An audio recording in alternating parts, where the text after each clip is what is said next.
In a room lined with centuries of royal portraits, Zara Tindall's trembling voice broke the silence. What she revealed wasn't just a family secret, it was a ghostly directive from the past, carrying the weight of a mother long gone. As her words echoed through the palace corridors, the staff stood still, paralyzed by a truth that could upend the monarchy itself. Before we go deeper into what this really means for the royal family, make sure to subscribe so you don't miss a single update. What was meant to be a routine, tightly controlled family discussion inside Windsor quietly transformed into something far more dangerous. The doors were closed, the staff dismissed to the edges of the room, and the air was heavy with expectation. Zara had never been the one to command attention in royal settings, yet that night every gaze turned toward her. Her composure cracked not from nerves, but from the burden of what she carried. She spoke slowly, deliberately, as if weighing every word against decades of silence. This was not gossip, not speculation, but a confession she could no longer contain. She reached into her bag and withdrew a single envelope, aged at the corners, handled enough times to soften its edges, but never enough to erase its significance. The letter inside was written in Princess Diana's unmistakable hand, composed in the final years of her life, never intended for public eyes. As Zara explained how it had been entrusted to her, the atmosphere shifted. This was no longer about memory or mourning. This was about intent. Diana, it seemed, had not merely feared for her sons, but had left behind a directive, one that looked forward, not back. The reaction was immediate and chilling. Palace aides who had seen crises unfold without flinching now stood rigid, unable to speak. Silence stretched too long, thick with disbelief. Senior royals exchanged glances that betrayed panic rather than control. This was not a scandal they could manage with statements or protocol. This was something alive, something that reached into the present and demanded reckoning. Zara's words landed like fractures in marble, subtle at first but impossible to ignore.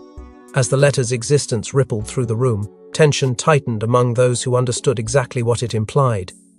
Long-buried decisions, carefully managed narratives, and deliberate omissions suddenly felt exposed. Zara revealed that she had wrestled with this knowledge for years, waiting for the right moment, or perhaps the inevitable one. Her delay was not cowardice, but caution and understanding that once spoken, Diana's words could never be contained again. Most unsettling of all was the letter's focus. It did not linger on the past or revisit Diana's own suffering. Instead, it pointed forward, toward a child not yet born when the ink dried. Archie. The name alone shifted the mood from shock to dread. Diana had written of him not as a footnote, but as a turning point, hinting that his place within or outside the monarchy carried consequences far greater than anyone had prepared for. Zara stopped short of revealing everything, but she didn't need to say more. The implication hung in the air, unresolved and dangerous. And as the weight of Diana's hidden words settled over Windsor, one truth became unavoidable. This revelation was only the beginning. But to understand the weight of Diana's final message, we must journey back to the hidden vaults of her mind and the warnings she left behind before her untimely death. Princess Diana once said, "They won't protect me, but maybe they'll listen after I'm gone." Those close to her dismissed it as fear. But now, with Zara Tindall's revelation, her chilling words have re-emerged as prophecy. What did Diana see coming? And why was her focus on a grandchild who wouldn't be born for decades? Long before Meghan and Harry's escape from the royal spotlight, before the battles over titles, press and palace politics, Diana was already scripting a warning. But she didn't do it loudly. She did it quietly, obsessively, documenting her thoughts in private recordings and letters that never made it to the public eye. These weren't diary entries, they were blueprints. Messages meant for someone. Messages meant to survive her. Some were addressed vaguely, others sealed with no name, only a command, to be opened when the time is right. And someone, somewhere, followed her instructions to the letter. That sealed directive didn't just exist. It endured, hidden, protected, buried, not forgotten by a royal structure terrified of what it might contain. While the world believed Diana's fears revolved around paparazzi and public image, those closest to her began to notice something far darker unraveling. Her paranoia wasn't aimed at the cameras. It was aimed at the palace, at the firm. She spoke often, in whispered tones, of an invisible war, one where love was currency and loyalty was lethal. She didn't trust the men in suits, nor the hierarchy that placed the crown above blood. As she grew more isolated, her fixation shifted not to herself, but to those she hadn't even met, her future grandchildren. Their fate became her obsession. To her closest confidants, Diana began describing a child of two worlds, a child born from the system, and yet beyond its reach. Someone who would challenge the very structure that had tried to destroy her. She never mentioned a name, of course she couldn't, but the words were there, laced with eerie clarity. He will be a bridge, and bridges are often burned. She spoke as if she had seen the child, felt his struggle, knew the burden. And in every message, the undertone was the same: protect him, from them, from us, from what they might turn him into. What made her warnings even more unsettling was the spiritual quality they carried. This wasn't political analysis. It wasn't even emotional catharsis, it was prophecy. Her tapes weren't just memories. They were predictions. Each time she revisited her fears, she used language more detached, more divine. He will not belong to their world, nor ours. He will not kneel, and that is what they will fear most. Her voice would tremble in these moments, not with uncertainty but with a burden she could barely carry, as if she knew the monarchy would try to silence her even in death, and that only time would vindicate her. Now, with Zara breaking the silence and releasing even a fraction of what Diana left behind, we see these words not as emotional ramblings but calculated warnings. And the timing is no coincidence. Zara knew what she held, and she knew it couldn't remain hidden forever.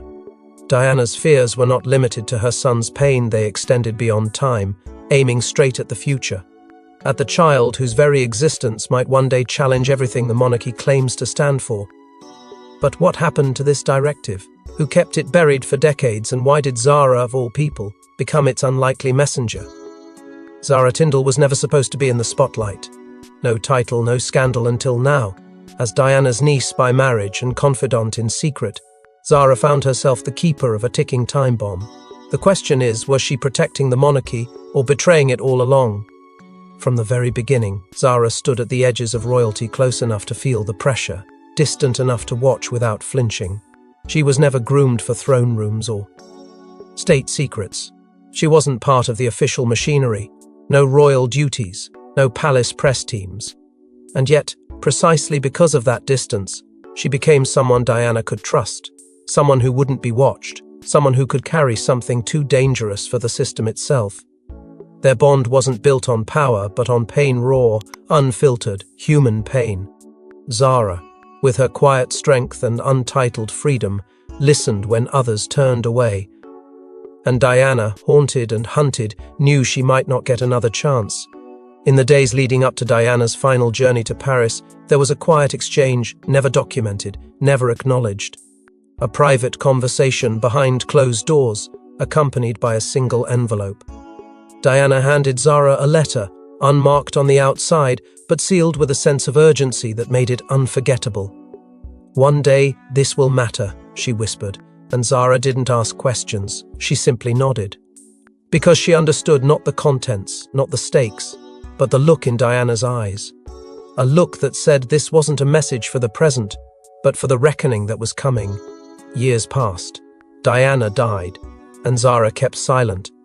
The monarchy changed, rebranded, modernized, but Zara never let go of that envelope. She moved through weddings, scandals, and royal crises with a calm that concealed what she carried. But the burden grew heavier with every passing year. And as Archie entered the world, a child Diana had never met but seemingly anticipated Zara beg. And to feel the cracks form. The parallels were too precise, the treatment of Meghan too familiar, the firm's silence too calculated. It became impossible to pretend the directive was irrelevant. It was time, but revealing the letter was not a decision made in peace. Zara wrestled with her loyalty not just to the monarchy, but to the memory of Diana. Would revealing the letter fulfill Diana's purpose? Or would it cause more harm than good? And what of her own family? Her relationship with William, once warm and close, had cooled. Charles, upon learning Zara had kept a piece of Diana hidden all these years, reportedly confronted her in private, not with rage, but with a warning. "You don't understand what you're inviting," he told her. Perhaps he was right, but perhaps that was the point. Because if you look closely, the signs were always there. Subtle shifts in Zara's demeanor, cautious pauses in interviews, moments where she seemed to bite her tongue. She wasn't waiting for approval, she was waiting for inevitability. The directive had a time, and that time, in Zara's eyes, had come. What no one expected, however, was how deeply it would cut through the fragile calm the firm had tried to maintain. And while Zara carried the burden in silence across the Atlantic, Meghan and Harry were unknowingly walking straight into Diana's long-foretold storm. She dressed like Diana. She was hounded like Diana. And when Meghan Markle stepped into the royal machine, it felt like history. Repeating. But what if it wasn't history? What if it was prophecy? Zara's disclosure now frames Meghan's royal experience in an entirely new and terrifying light. When Meghan entered the royal orbit, many were quick to draw comparisons. The media frenzy, the internal coldness, the relentless isolation behind gilded gates. But with Zara's revelation, those parallels shift from coincidence to warning. Diana didn't simply fear for herself, she foresaw an echo. A woman, not yet born or known, who would walk her path with even heavier chains. Diana's directive, concealed for decades, spoke of a woman who would come not from privilege but from elsewhere. Someone who would love a prince but challenge the palace. The words, "She used a stranger to their customs, but not to their cruelty," now land like thunder. And suddenly, Meghan is no longer just Harry's wife. She is the fulfillment of a forecast the monarchy tried to erase. The idea of a child of two worlds wasn't metaphorical. It was a warning Diana underlined in more than one letter. Meghan, biracial and American, was the embodiment of everything the firm had quietly feared: modern, independent, media-savvy, and emotionally outspoken. Diana saw that kind of force as both blessing and curse. She wrote, "She will not bow, not the way they want, and so they will break her or she will break away." Meghan's every headline, every struggle, every tear now reads like a line from Diana's unreleased prophecy. The eerie précis of it is no longer ignorable, it's haunting. What's even more chilling is Diana's tone regarding Harry. In several entries, she described him not only as her more sensitive child, but as the one who might walk away. This wasn't sentimentality, it was foresight. "He will love deeply," she wrote, "but he will have to choose between loyalty and liberation." Years later, Harry would indeed make that impossible choice. He would leave the only world he knew for the woman Diana may have seen coming. But was that decision truly his? Or had Diana's message quietly guided him from beyond the grave, carving a path he felt was his own but had always been hers? Inside the palace, Meghan's unraveling wasn't just about the media, it was about resistance, psychological, cultural, and generational. She found herself trapped in a system designed to absorb and silence. But she didn't crumble quietly. Her interviews, her silences, her subtle nods to the pain, all of it now reads as an answer to Diana's call. And that leads to a deeply unsettling question. Was Meghan ever truly free in her decisions? Or was she unconsciously manipulated by forces already in motion, forces Diana put into place to save the future at any cost? The prophecy no longer belongs to the past. It's here, living, breathing, playing out in ways no one, not even Meghan, could have fully grasped. And at the heart of it all, as Diana had always warned, is not the woman, but the child. But if Archie was the child Diana feared for or hoped for, what exactly was she warning about? What role was he destined to play? He was born into royalty, yet lives in exile. The child with royal blood on one side and Hollywood power on the other. Diana called him the turning point. But what could one child possibly represent that terrified the palace enough to bury his grandmother's warning for decades? From the moment Archie Harrison Mountbatten Windsor entered the world, he was more than a baby born to a prince. He was a contradiction the monarchy had never prepared for and perhaps could never control. His very existence marked a rupture in centuries of carefully curated royal lineage, a child not just of mixed heritage but of dual legacy, one rooted in crown and convention, the other in freedom and fame. To the world, he was hope. To the palace, he was danger. Because where the monarchy relied on tradition to survive, Archie embodied change, and Diana had seen it coming. In one of her most cryptic entries, Diana wrote, "He will be caught between empires and they'll want to break him." At the time, no one could decipher what she meant. But with Archie, the meaning becomes alarmingly clear. He stands at the intersection of two powerful machines, the British monarchy and global celebrity. And unlike royals before him, he is not bound by either. There are no protocols governing how to handle a prince born outside palace walls, raised under California skies, immune to the psychological grip of the institution. He was born free, and that, in the eyes of the firm, was never acceptable. Inside the palace, whispers began to swirl long before the public caught on. Advisors spoke not of Archie as a boy, but as a symbol, a potential wild card, a global figure unshaped by palace strategy, unbothered by heritage guilt. In him they saw not just a rejection of monarchy, but a reimagining of influence.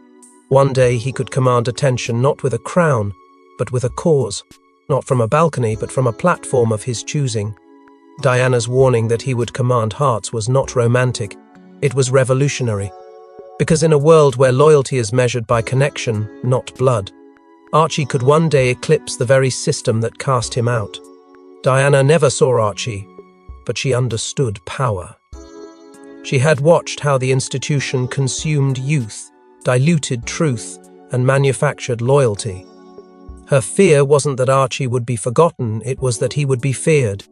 A catalyst, not a casualty. The firm's response proved her right. From title debates to conspicuous omissions from official documentation, every decision surrounding Archie seemed to echo one message: keep him peripheral, keep him quiet, keep him away. Not because he didn't belong, but because they knew if he ever stepped into his full narrative, he could redefine what royalty means. This wasn't exile, it was strategic erasure, a slow, subtle campaign to distance him from the very legacy he inherited. The monarchy had learned its lesson with Diana too late. They were determined not to repeat it with Archie. But suppression is never the same as silence. And the more they tried to control the narrative, the more the prophecy simmered beneath the surface. Because Archie, by merely existing, defies the old order. And Diana's prophecy wasn't about a crown. It was about a voice that could not be muted, a presence that could not be denied. And as Archie's fate was being quietly rewritten, an underground war broke out, not in public, but in the shadows of the palace. For years, whispers circulated about documents missing from Diana's estate. Now we know why. After Zara's bombshell, insiders are coming forward alleging a deliberate campaign to bury Diana's last warning. But who orchestrated the cover-up? And how far did they go to silence the dead? The truth, as it begins to unfold, is not simply disturbing, it's calculated. What Zara unearthed was never lost, it was buried. Intentionally. Multiple former palace aides, speaking now in hushed tones and behind closed doors, confirm what many feared but few dared to say: Diana's personal effects were tampered with.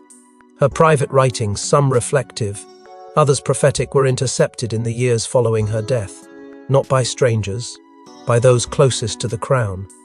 In particular, the sealed directive that would later reach Zara was one of several documents marked for isolation, deemed too sensitive for public consumption. Others, AC, according to insiders, were not just hidden, they were destroyed.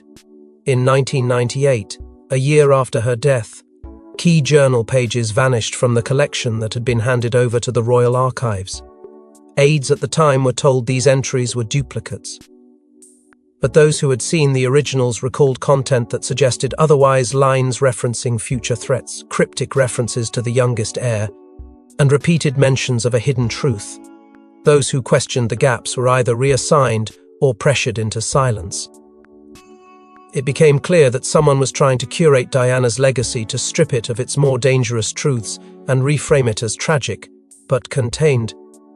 At the heart of this operation was what insiders have now termed the Clean Slate campaign. In the years after Diana's death, Charles reportedly pushed for a public reset, a monarchy unburdened by ghosts. Behind the scenes, that meant quiet purges. Communications were sanitized. Access to Diana's tapes was restricted. Personal staff were approached one by one, offered generous pensions but with strings attached. Many signed strict NDAs. Others were simply warned. Some who resisted were subjected to subtle forms of emotional blackmail, reminders of their place, their loyalty, and the power of the institution to protect or punish. The effort didn't stop there. Quiet negotiations were initiated with the Spencer family, Diana's blood relatives. In exchange for privacy, certain documents were surrendered. Promises were made that these items would be preserved with dignity. But dignity, in royal language, often means secrecy. The directive, the one Zara ultimately released, survived only because it had never been officially catalogued. It had been given away before Diana's final night in Paris, placed outside the system entirely, and that made it dangerous. Because it wasn't just a memory, it was a message, and it hadn't been filtered. Now, with the pieces falling into place, the scale of the suppression becomes undeniable. This wasn't oversight, it was orchestration. A sweeping, silent effort to keep Diana's final truths from ever seeing the light of day. And yet, even the most carefully managed cover-ups have cracks. Zara was one of them. Her decision to break ranks didn't just expose a secret, it shattered a system that had worked for decades to protect itself from the past. Because Diana's voice wasn't just lost, it was stolen, yet in the middle of this storm, one man stood at the heart of two legacies: his mother's prophecy and his son's future, and he was about to explode. When Harry heard about Diana's hidden directive, something shattered inside him. It wasn't just grief, it was rage. His life, his choices, his exile, were they ever really his? Or had he unknowingly walked the path his mother carved decades ago? Now he wants answers. And revenge. The news hit him in private, behind secure walls, where no cameras could catch the moment his world tilted. Zara's revelation wasn't passed through aides or intermediaries.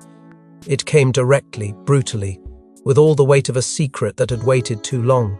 At first, silence. Then came the eruption.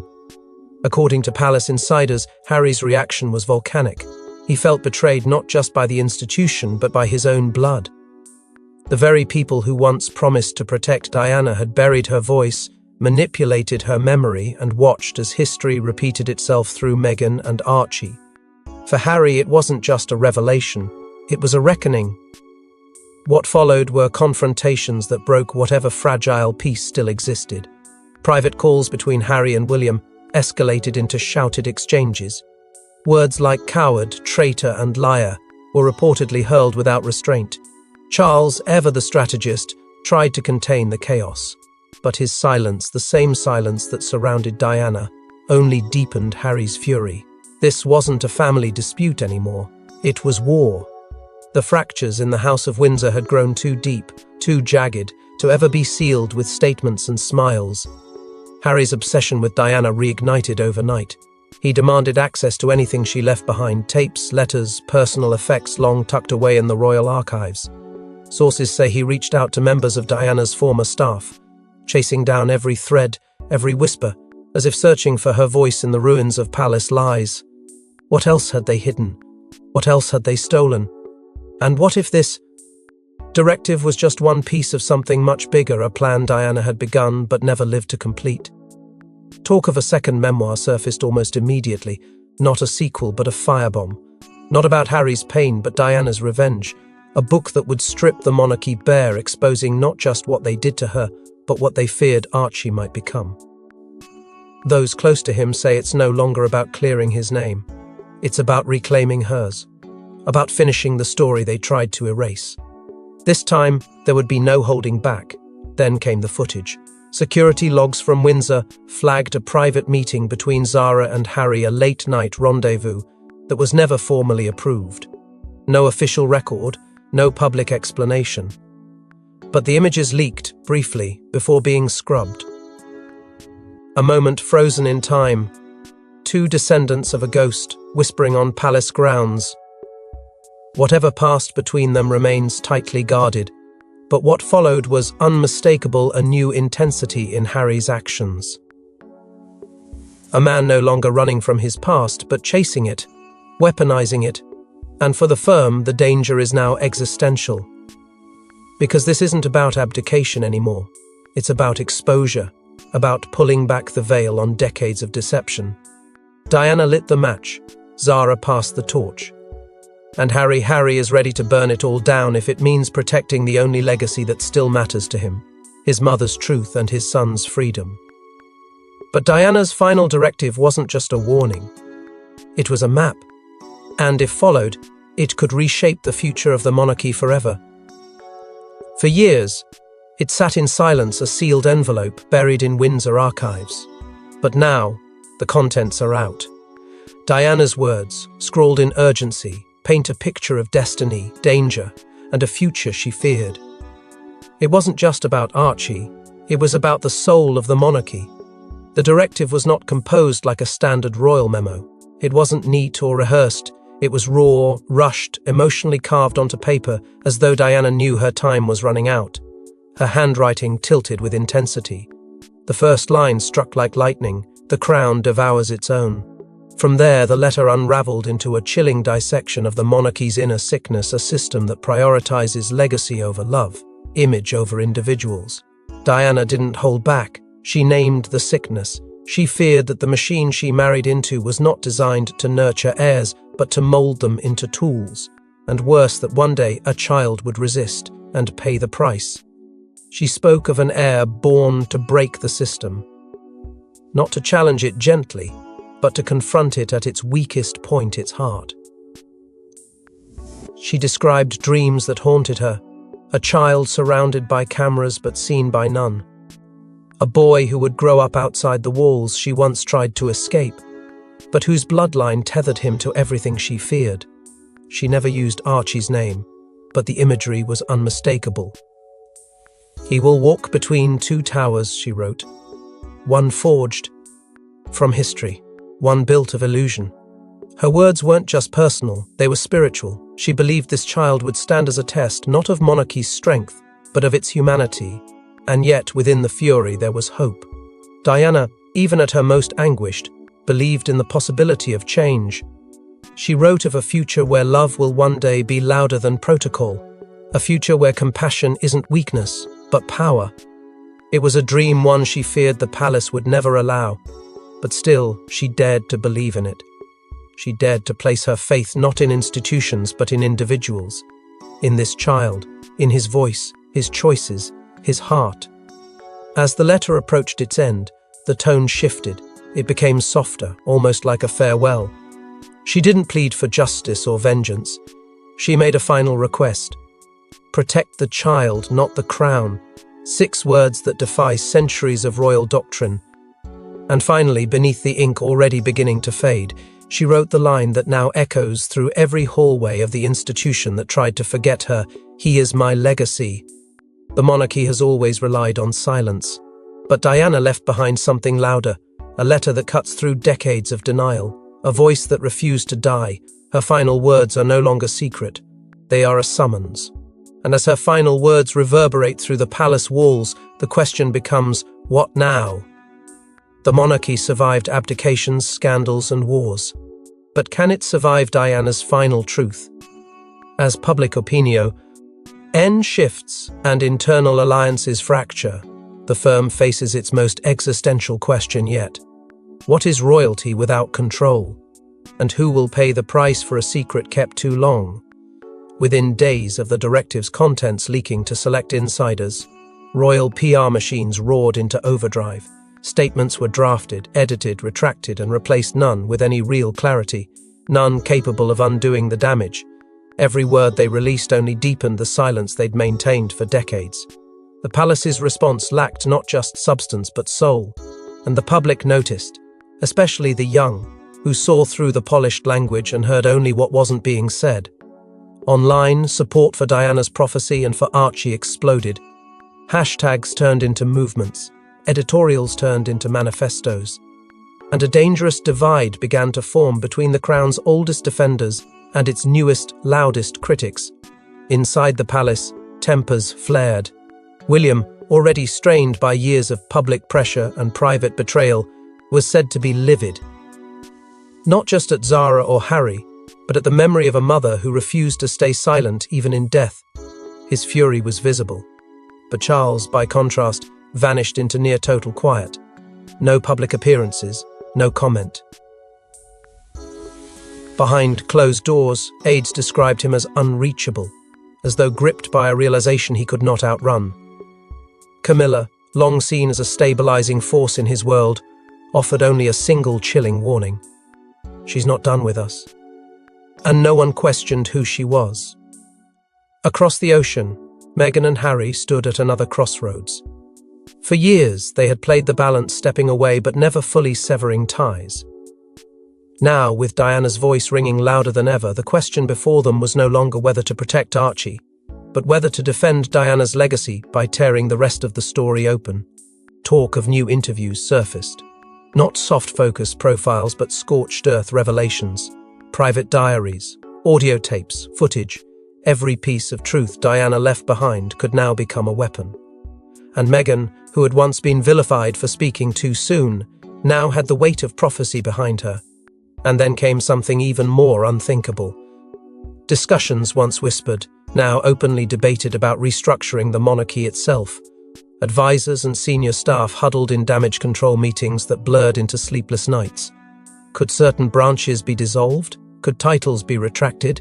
Could the institution survive another generation if its foundation was so fundamentally shaken?